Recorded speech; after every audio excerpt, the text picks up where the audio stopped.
ultimately from a retailer's perspective, that is very important. You have to increase that. But tell me, you mentioned in your first opening remarks about the international brands.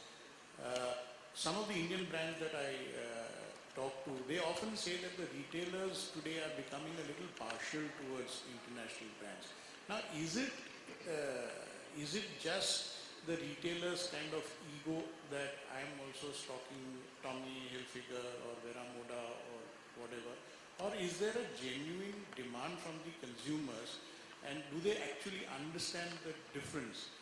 I personally feel my 109F is better than Vera Moda, but he outsells me every day in every outlet. So do consumers actually understand that international brands are better or as good or whatever, or is just brand image that is happening? Well, sorry, I'm sure you will not appreciate this, that we at Capsons, we are the instrumental in getting all these international brands into shop-in-shop format in MBOs. You know, we were the first one who went to all the brands, gave them the concept and all those things. And we converted all our stores into international brand. Like we created that environment, ambience, service, we changed our ceiling, flooring, and gave them that, yes, MBO can be made to cater international brand. But yes, to an extent I agree that now customer has become conscious and he is also going towards, he sees that whether it's worth buying denim for 10,000-12,000 rupees, or if he's getting the same feeling in Levi's, Wrangler or Vera Moda for between a product pair of jeans for 4,000, 5,000 rupees. So now the trend is coming. Only few international brands are doing better sales, but not all of them. So, but yes, international brands are required to give that feel in the store. So I think you made an important point that simply by being an international brand, you are not likely to succeed. You need to also offer a good proposition to the consumer. Vinit, your brands have done an amazing job. My light-hearted comment apart. Damn good product, very good positioning, and yet some of the other international brands have not succeeded that much. What has made you tick? I think it will multiple things, I would say. I think the positioning was the most important and critical part of the entire offering. We were relatively not known brands. Obviously, brands like Tommy Hilfiger, Zara, they're much more better known brands. We compete in the same markets, in the same area. We might have larger stores compared to Tommy, smaller stores compared to Zara, but we compare in the same market. So the right positioning, customers should know what our DNA is, what are we for, and why should you come to us. And we cannot be for everything. So that we were very, very clear. We said we will not be for everything. Like you will not find great dresses like Baby in our shops, because that's not my DNA. I still offer dresses to women. In Jack & Jones, we stick to our DNA of being a denim brand, but still we give value at 600 rupees for a t-shirt. Okay. So we stick to that. I think the other thing was choosing the location right. I think it was very critical. And then creating the buzz on the brand. Why is it here and what are we is important. And I think fourth, when you've said that we've done well, I think the credit goes to the team, the right people. I think a lot of time we forget to invest in the people. I think we did that much ahead of time. It was obviously expensive, but I think it's now paying off with the kind of numbers we are churning and the kind of turnover we are. Just for record, we'll be about 500 crores in 5 years. So it's a large number to do. We are present at about 420 locations in the country, 43 cities. So it's been a journey which started with strong fundamental, and I think we are learning. We're learning quickly. There are many things which we can improve. I'll just add one thing. No team can perform unless the captain is great. So well done, Vinay. Vasant, let me ask you, you are one of the players along with Vinay who have preferred to go the route of private labels, your own labels. So forget about international brands. You don't even think in terms of brand. Do you find that a greater challenge, that you don't have the support of large brands who are also publicized, promoted, etc.? Or do you find this as a better route because you have far more control on what you are selling, at what price you are selling, at what quality? What's your view on this? Yeah.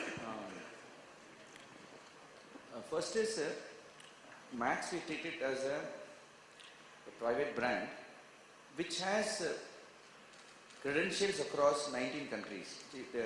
Max is a $1.3 billion brand in 19 countries. It's headquartered in Dubai. The fashion trends which we are doing, there's a lot of sharing which happens between India and Dubai. We also ensure professionals, designers, travel abroad every 6 months to get updated on the fashion trend. There is sourcing, equity, Landmark. We are part of the Landmark company, which is $6 billion in retail. So there is a big setup which supports us. Otherwise, in India, doing a private label, achieving 1,000 crores profitably with one brand is not easy. It's not easy. A lot of failures have happened. But you market only under one brand? One brand, it's mono brand. There are not Yeah. no sub-brands No. also? It gives a lot of control because even if you see the communication, we just say Max, that's all. We don't have too many things to communicate from the branding perspective. It helps in controlling the supply chain, controlling the retail space, efficiency, because we are in a one premises where we address for the lady, for the man, for the youth, for the kid, for the baby, all under one roof. And in terms of even if you wanted to build a brand positioning, so we just portray one contemporary lifestyle as what we stand for. So it simplifies a lot of things by having one brand. And being a private brand, you are not under pressure. We don't release any full page ads. The marketing communication is drastically brought down. We focus on brand experience. Customer who comes to the store should come back with 10 more. So that is the model. If you take international brands who have come here, not all the international brands are blowing up money on the ads. They all ensure there is outstanding experience, outstanding product. So we go by that.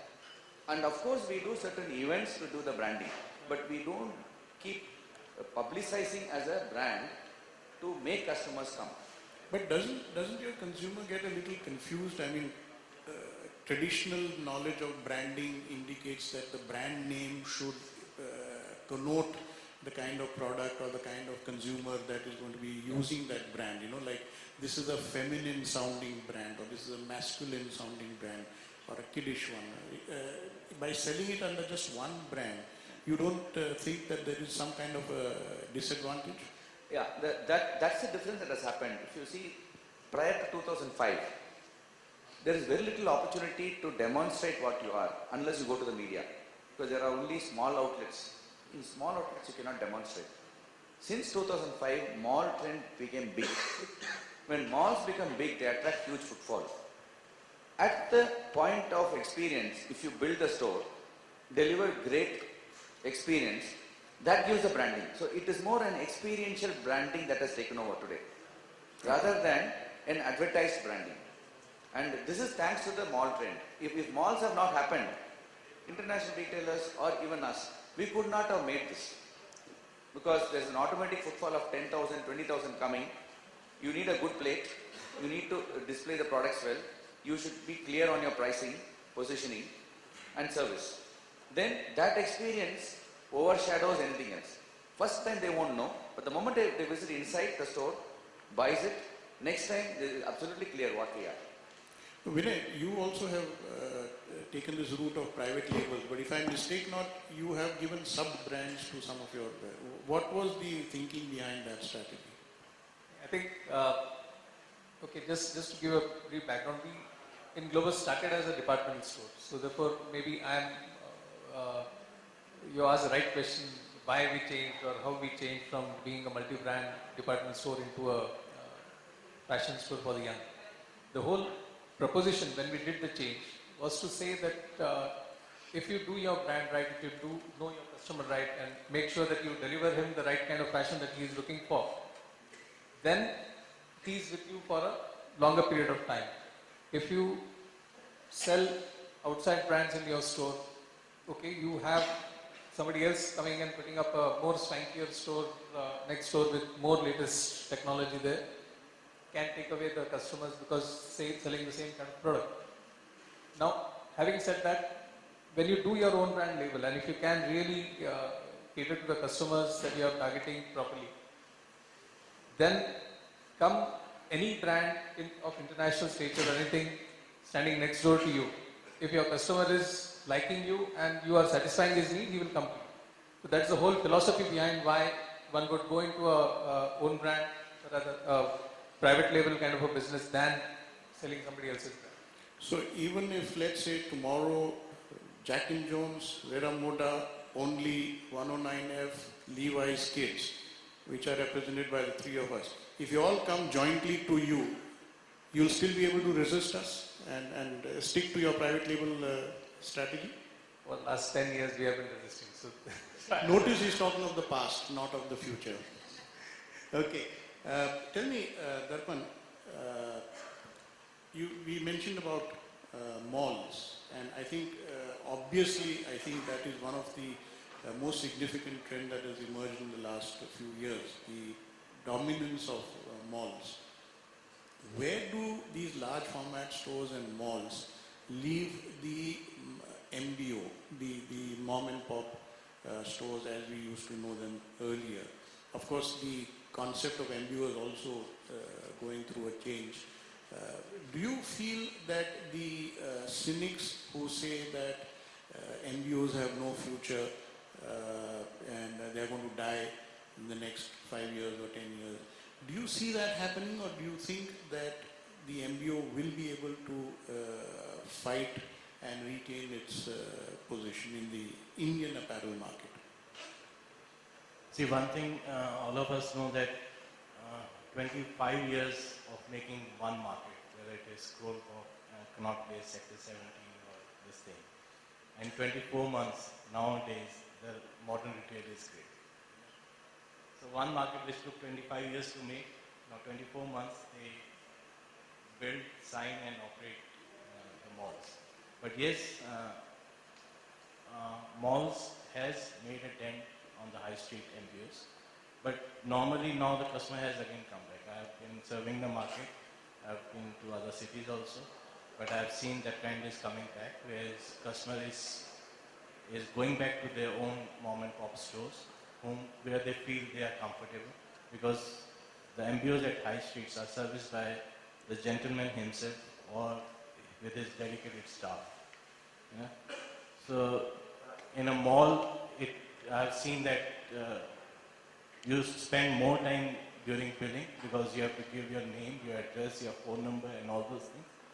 And then, so more of the marketing and all those things happening. But yes, malls are important as well as modern retail is important because customer is secure out there.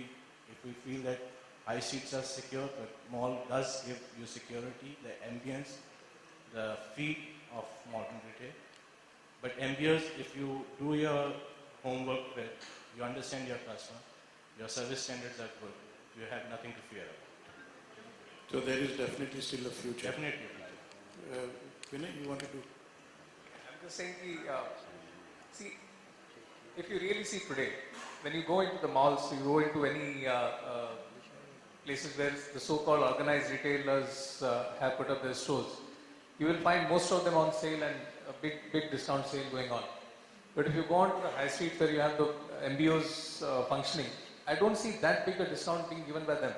So I don't know whether it is a sign of saying that the organized retailers are really doing a good job and the mom and pop stores are not doing a good job. But I see that the MBOs, the kind of relationship they have built over the period of time, if they have evolved with the new requirements of the customers, then they are still a good way into the business and doing well. But if they have not and they have stuck to their old traditional ways, then I don't really see a great future for them. Yeah, Vinay? I think it's also about getting the concept right.